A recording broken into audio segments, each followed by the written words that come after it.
It is possible to be in peace in the midst of responsibility, a lot of activity. That was Krishna's teaching to Arjuna in the battlefield of Kurukshetra in the Bhagavad Gita. In the midst of this terrible situation, you can still be spiritual. You can attain to peace, the ultimate peace. So it is peace is possible in the midst of suffering and conflict and sorrow. Practical advice. So, all right, straight talk here. 4 things help. One is unselfish rather than selfish. The more I think about what can I do for you, what can I do for others, and less I think about my own problems, amazingly enough, the more peace I have. Second, a love of God. The more I cultivate love towards God in whatever form your tradition teaches you, whatever appeals to you, if not God at all, then at least a universal kind of love, not just for one person, although even that's very good, but for everybody people who are around you, a general feeling of being a well-wisher for all of humanity, for everybody in your community around you.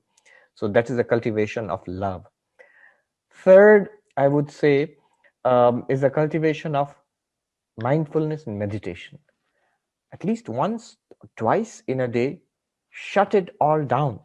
Sit quietly on a chair or cross-legged on your meditation mat and quieten it. Even the best of thoughts, even the most brilliant of insights, even the most wonderful of programs you are planning, shut it all down. Quiet. In solitude, in peace, in quietness. That quietness is always there.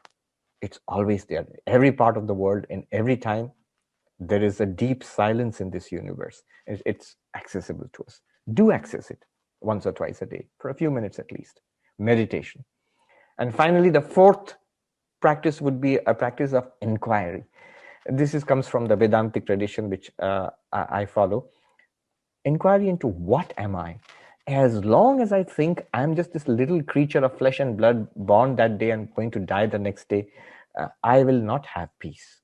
If I inquire, and the promise is that you will find that there are these tremendous depths to your own existence, not just body, not just mind. There's a spirit beyond body and mind. There's a light which is beyond flesh, beyond thought. So when you discover that, an inquiry into that, that's another way to peace. So here are these 4 ways to peace. Not self, others before self lead you to peace.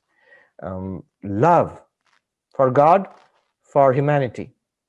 I just said even love for one person is good.